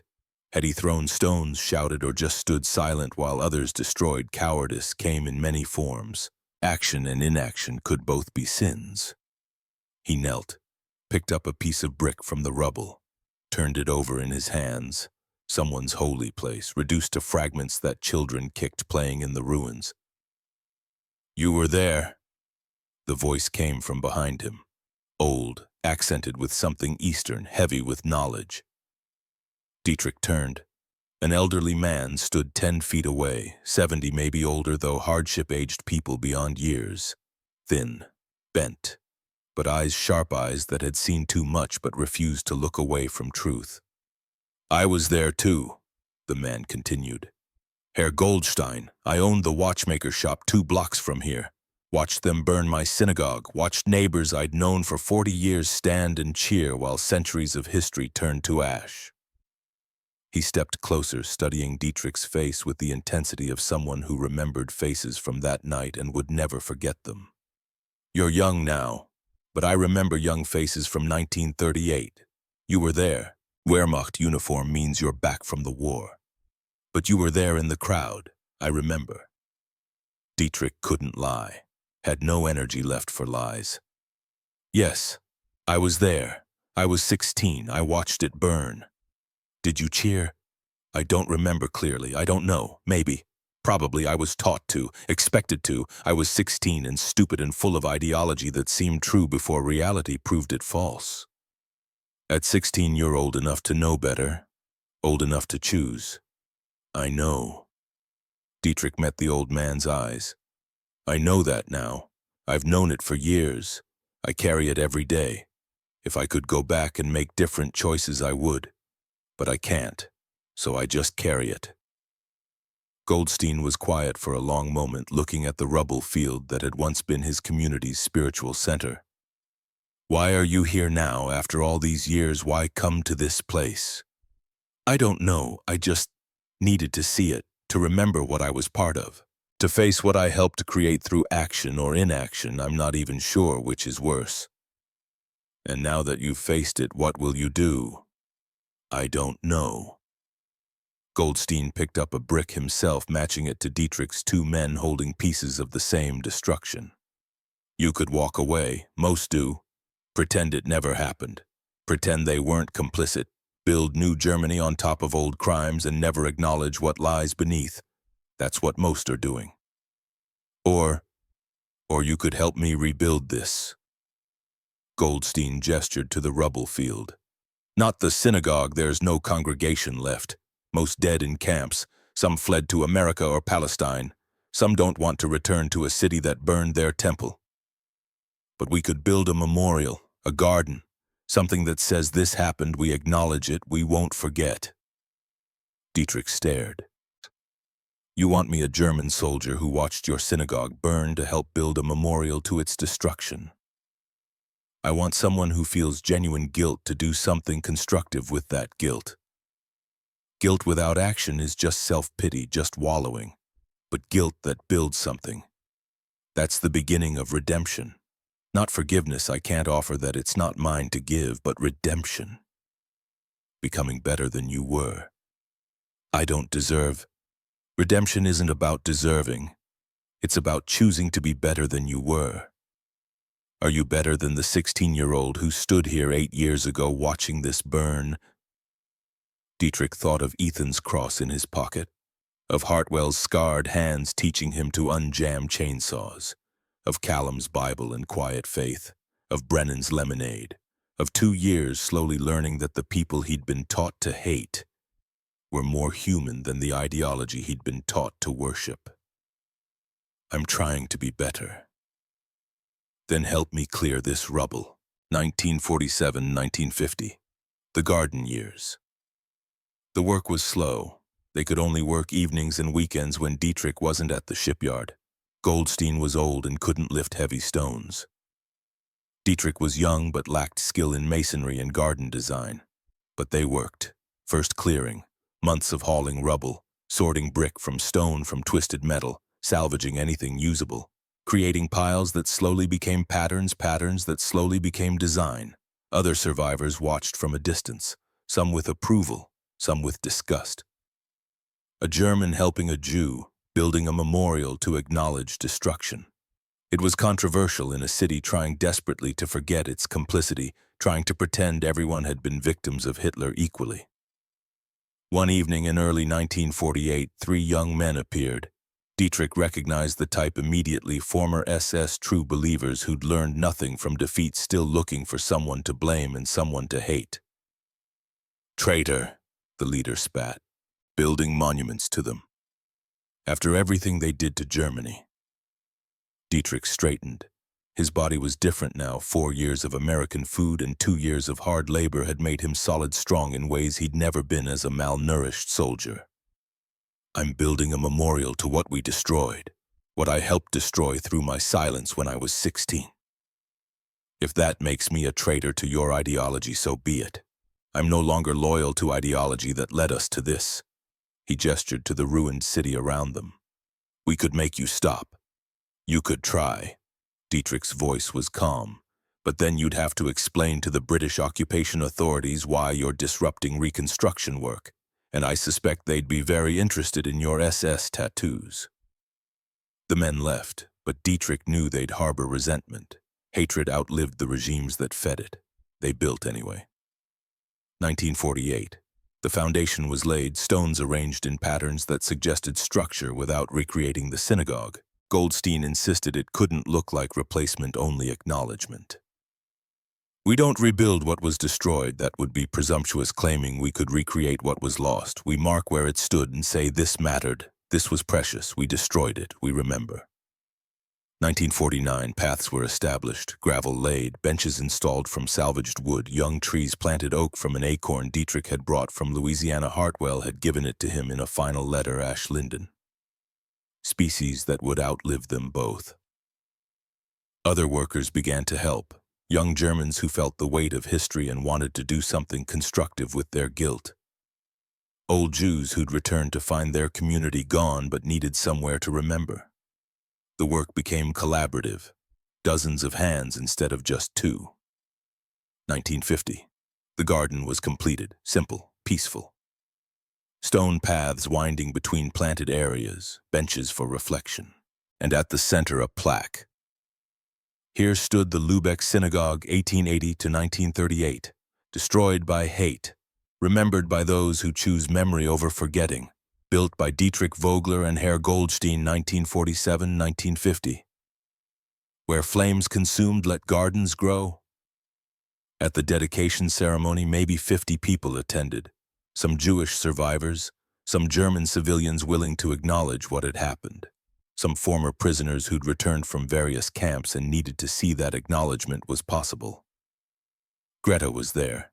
She'd barely spoken to Dietrich in 4 years, but she came, stood at the back, listened to speeches about memory and responsibility and choosing to build instead of destroy. Afterwards, she approached him. "I was wrong," she said quietly. "When you first came home, I was angry that you survived comfortable while we suffered here. But this," she gestured to the garden, "this is why you needed to survive. To build this. To remember when others want to forget. To choose differently than we chose in 1938. Her scarred hands rested briefly on his arm. "You're better than we were. Better than I am. Don't stop." It was the first kind thing she'd said to him in 4 years. The first acknowledgement that his transformation meant something. 1947-1989. Letters across decades. The first letter to Hartwell was hardest. Dietrich sat in the one-room apartment with paper before him, trying to explain 4 years of transformation in a few paragraphs. Finally, he just wrote truth. "Sergeant Hartwell, I am home in Lübeck. The city is ruins, but we rebuild slowly. My family survived, changed but alive. I have been building a memorial garden on the site of the synagogue I watched burn when I was 16. An old Jewish man named Goldstein helps me, teaches me about redemption through action, instead of just guilt through memory. I carry Ethan's cross every day. It reminds me that hate has to end somewhere, You ended it with me. I'm trying to end it with others by building instead of destroying. Thank you for showing me that enemies can become teachers and that courage sometimes means stepping backward. Dietrich Vogler. The response came 4 months later. Dietrich. Your letter meant more than you know. I work at a prison now teaching inmates carpentry following Reverend Callum's path, trying to pass forward what Ethan knew about building things that last. The garden sounds like exactly what the world needs. Keep building, keep remembering. That's how we stop the cycles of hate and revenge. You've become the man I hoped you could be. Ethan would be proud that his cross is part of that. Thaddeus Hartwell. The correspondence continued, not frequent 3 or 4 letters yearly, but consistent, meaningful. 1952. Hartwell wrote about becoming a prison chaplain, officially combining carpentry teaching with spiritual guidance, about learning that redemption was possible even for people who'd done terrible things, if they chose to change. 1956, Dietrich wrote about marrying a war widow who'd lost her first husband at Stalingrad, about becoming stepfather to her 6-year-old daughter, about trying to be better than his own father had been trying to teach the next generation differently. 1961. Both men had children now. Dietrich had a son newborn. Hartwell had adopted a boy whose parents died in a car accident. They exchanged advice about raising kids without hate, about teaching them history without teaching them to inherit grudges. 1973, Goldstein died at 89. Dietrich wrote to Hartwell about the funeral, about the garden now maintained by volunteers from multiple communities, about how one man's choice to forgive without forgetting had created something that outlived him. 1978, Greta, now married, now mother of 3, wrote to Hartwell personally, thanked him for saving her brother's soul when he was lost. Explained that without Dietrich's transformation she wouldn't have found strength to let go of her own hatred, her own desire for revenge against the British pilots who'd bombed their city. Through 42 years, the letters mapped 2 lives that paralleled each other across continents. Both men trying to transform grief into something constructive. Both failing sometimes. Both persisting anyway because the alternative was despair. June 1985. Camp Ruston Historical Site, Louisiana. Dietrich stood at the gates where he'd first entered 42 years earlier. 63 years old now, hair gray, face lined, but healthier than he'd been in 1943. American food in captivity had given him physical foundation he'd built on for decades. The camp was a museum now, barracks preserved, guard towers maintained, plaques explaining history, school groups visited on field trips, historians researched. The site had become monument to the complexity of war imprisonment transformation. Hartwell arrived in a wheelchair pushed by his daughter, middle-aged woman who'd grown up hearing stories about the German prisoner her father befriended. 80 years old now, body failing but mind sharp, the 2 men embraced. Age had equalized them, both thin, both weathered, both carrying decades of memory and faces that had learned to smile despite everything. They toured the grounds together. D7 was still there, preserved as it had been. C1 where Kessler had held tribunals, the mess hall, the chapel, the guard station, inside the museum protected behind glass, Hartwell's original footlocker. Ethan's flag, the photographs, the Purple Heart, and next to it in a display about POW transformation stories, Ethan's wooden cross, which Dietrich had donated so others could see what small acts of kindness could accomplish across decades. You should have kept it, Hartwell said, looking at the cross behind glass. No, it belongs here, teaching, just like Ethan would have wanted, building something that lasts beyond us. They stood in silence, looking at artifacts from 1943 that had outlived the war and the ideology and the hatred and the men who'd carried all of it. I brought something, Hartwell said. His daughter handed him a small cloth bag, inside an acorn, fresh, from an oak tree in Louisiana. Planted in your garden, in Lubeck. Connect the places, show that growth can happen anywhere if we choose it. October 12, 1989. Lübeck, the Memorial Garden. The funeral was held in the garden Dietrich had built 42 years earlier. Heart attack. Sudden. 67 years old, not young but not old either. Gone before goodbyes were possible. 300 people attended. Germans who'd known him, Jewish survivors he'd worked with, Americans who'd served at Camp Rustin and remembered. His family, wife, daughter, stepson, son, 6 grandchildren. And Hartwell, 84, traveling despite doctors' protests. In wheelchair but determined to be there for the man who'd taught him that his brother's death could create life instead of just grief.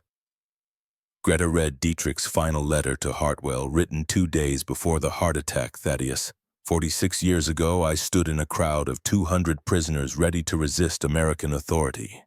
You fired warning shots into the Louisiana sky that night. Those shots didn't hit me physically, but they woke me up. I stepped backward away from the crowd toward humanity. That was December 15, 1943, the best decision of my life. Every good thing after the garden, my family, the peace I found. The man I became started when I chose your kindness over Kessler's hate. Started when I chose to step backward instead of forward. The wooden cross from Ethan, I donated it to the museum, but I'll be buried with a replica my son carved. Thank you for showing me that courage isn't always charging forward. Sometimes it's stepping back. Sometimes the bravest thing is choosing humanity over ideology. Your friend across the ocean and across the years, Dietrich. After the eulogy, Hartwell spoke from his wheelchair, voice thin but steady. December 15, 1943. I was prepared to shoot if necessary to restore order. I'm grateful I didn't have to, because that night Dietrich Vogler taught me something I needed to learn, that one man's choice to step backward from hate can echo 46 years forward. He was my enemy, became my friend, became the brother I lost and found again in different form, became the man I needed to believe was possible so I could forgive myself for failing to save Ethan. This garden proves what I always hoped, that people can change, that hate doesn't have to be permanent, that the work of building is harder than destroying but infinitely more valuable. He placed his hand on the oak tree, now 40 feet tall, grown from the Louisiana acorn Dietrich planted in 1985. May his memory be a blessing. May his work continue. May we all learn to step backward from hate toward humanity. Dietrich's 16-year-old son stepped forward. Same age Dietrich had been at Kristallnacht. In his hands another acorn from the Louisiana oak. He knelt beside the original tree, dug a small hole, placed the acorn carefully. For the next generation, he said quietly. So we remember. So we choose differently than our grandparents chose. So we keep building gardens where others burned temples. He covered the acorn with earth. Somewhere in that moment, in that garden built on ruins of hate, in that gathering of Germans and Jews and Americans choosing memory over forgetting, Dietrich Vogler's transformation completed its final loop. Epilogue. 1996. Present. The garden became international memorial. UNESCO recognition in 1992. School groups from across Europe visited. Survivors came to remember. Young people came to learn that transformation was possible, even after terrible choices. A second plaque was added after Hartwell's death in 1994. Staff Sergeant Thaddeus Hartwell, 1905 to 1994, brother, guard, teacher, friend, who showed that kindness to enemies is the bravest form of warfare. The letters between the two men were published in a small book. Across the wire, a German prisoner and American guard's 42-year correspondence. The historians used it to teach about POW treatment, transformation, the slow work of choosing better. The oak tree grew, 60 feet tall by 2010, 70 by 2020. Visible from blocks away, a landmark that tourists photographed without always knowing its full story. But locals knew it was planted by a German prisoner and American guard who learned that the line between enemy and friend was thinner than propaganda claimed. Knew it stood where a synagogue had burned, where guilt had been transformed into memorial, where one man's cowardice at 16 had eventually painfully become courage at 23. Knew that Dietrich Vogler had stood at Camp Ruston's gates on June 23, 1943, squinting into Louisiana sunshine, certain Americans were enemies. And that on December 15, 1943, warning shots cracked the air, and he chose to step backward, the first step forward toward becoming human again. And that on October 12, 1989, his funeral proved the equation: ideology can make you burn synagogues at 16.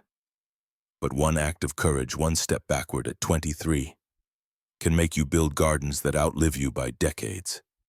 The oak tree still stands, roots deep in German soil grown from Louisiana acorn, branches reaching toward sky that has seen war and peace and the long, difficult work of transformation that happens one choice at a time.